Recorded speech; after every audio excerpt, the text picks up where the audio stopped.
Sanibonani and welcome to Wisdom X Magaziwe. Imina ke ingane yamakhehla amadala, amakhehla amakhulu, amakhehla amahle. If you're watching for the first time, siyakwamukela. We are all about sharing wisdom, healing, and sharing light for the world to become better. Namuhla, I want to talk about ukuzala uwembethe. Because I've been getting a lot of questions, even on like my WhatsApp, would say, you've once touched on ukuzala uwembethe. Can you please explain? Can you please elaborate to us? Makuthiwa uzala uwembethe, meaning uzala umntana obusisekile, onenhlanhla, onesiphiwo. And isikhathi masiloko lesihamba, isiphiwo sakho, inhlanhla yakho iyazibonakalisa throughout your life. Umuzalo wembethe kuyimfihlo bakwethu, imfihlo kamveli inqangi leyo, imfihlo. Kungathiwa umama wakho asakubelethile, maybe abantu abakwazi ukubona babone ukuthi hey, lo muntu omphethe unamandla or unenhlanhla. Uma wakho makathi uyakuthola esibhedlela kusho ukuthi uma uzalo wembethe, abanye baphuma nayo ingubo yabo. You know, there are a lot of stories. Doctors and nurses can confirm ukuthi bakhona vele abantwana abazalwa baphume ney'ngubo zabo. But what happens after that? They take whatever ngubo bayilahle or bayisebenzise in whatever le bayisebenzisa kuyo. Ama-chances mancane where umama uphiwe ingubo yomntwana or all of those things. Ama-chances mancane. But I want to speak to those people who are going for consultations and bebatshela ukuthi wena uwembethe. Kuyimfihlo ukuzala uwembethe because of most of the times it's hidden to your mom.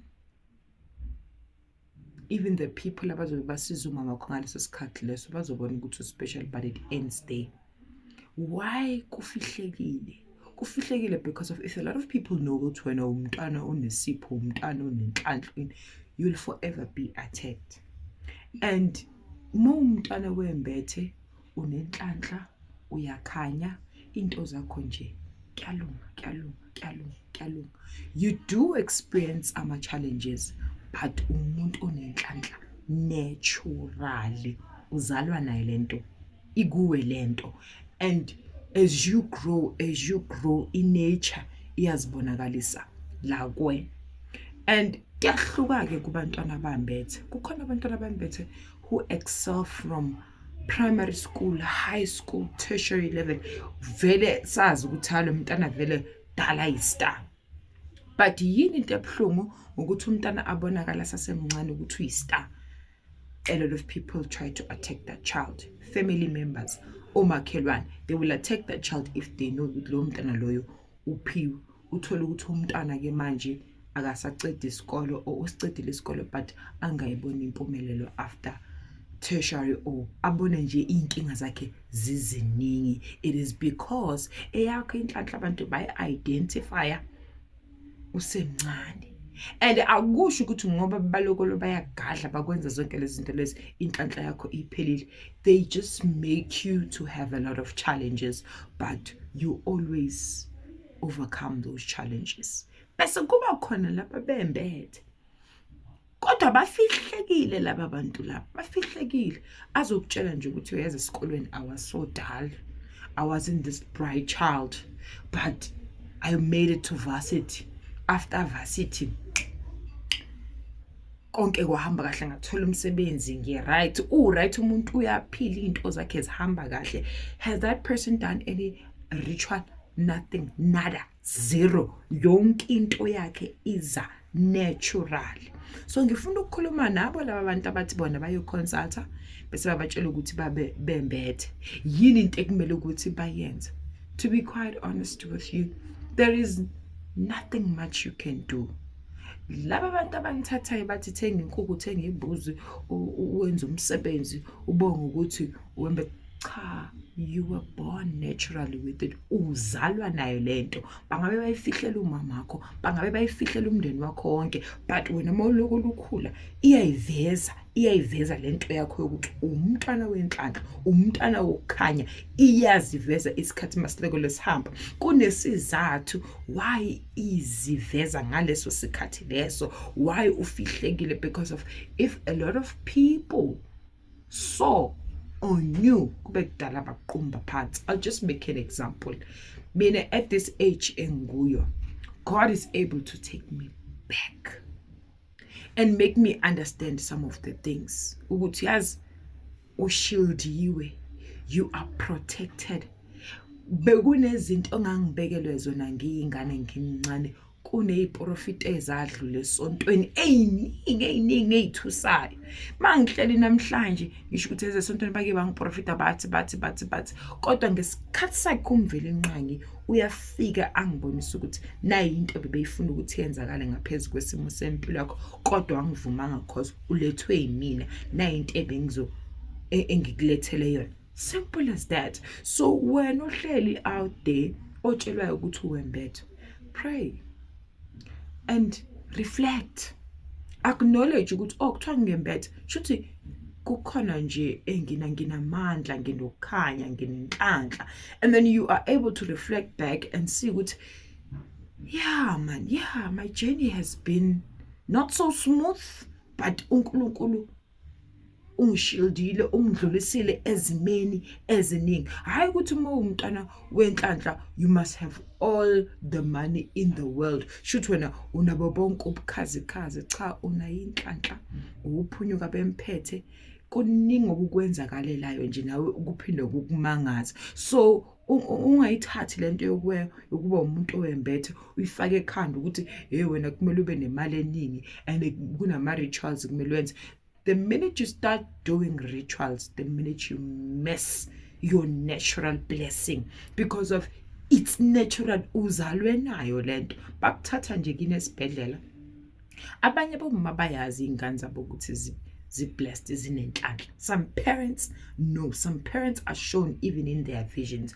But umsebenzi weparent uvala umlomo athini ngizobona ngaye lo mntwana, and isikhathi masileko lesihamba uyambona vele lo mntwana ukuthi hayi lo mntwana uhlukile, lo mntwana. As a parent, you pray for your child, you ask ukuthi ahlale njalo protectiwe, ahlengiwe. So wena lapho ngaphandle as a grown up utshela ukuthi hayi wena uzalwe wembethe, accept what ngiyabonga.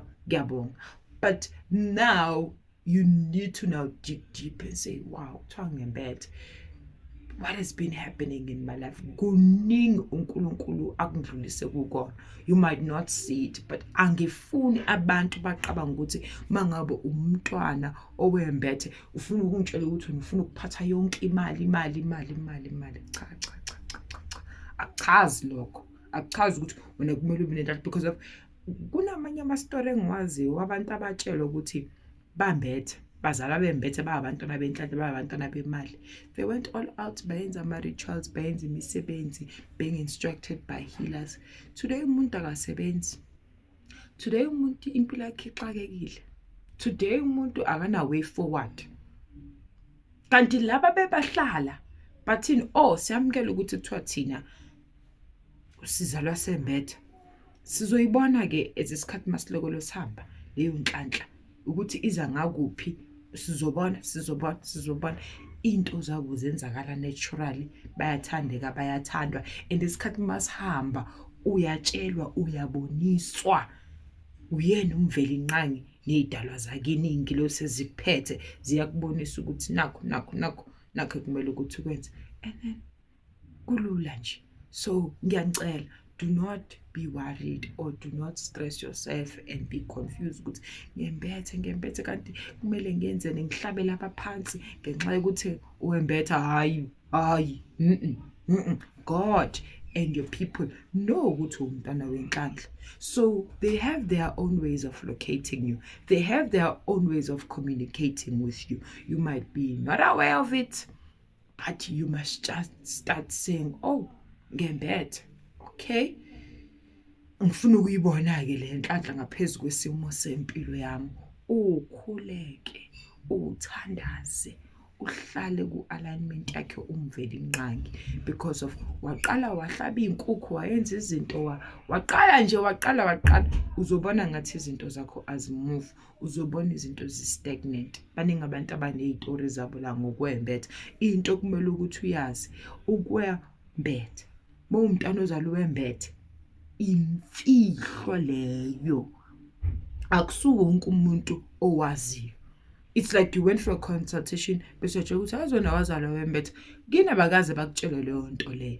Yimfihlo utshelwa umuntu ukuthi wena uzalwa wembetha bese uthi And when you ask your parents sometimes ukuthi uyazi bangitshela ukuthi mina ngazala ngembethe, mama, do you have anything that you remember? Your mother will be like, angikhumbula ngazi phela ey'bhedlela uyazi siyateta bakuthathe bakuse ngale bayokusula bakulethe so-right.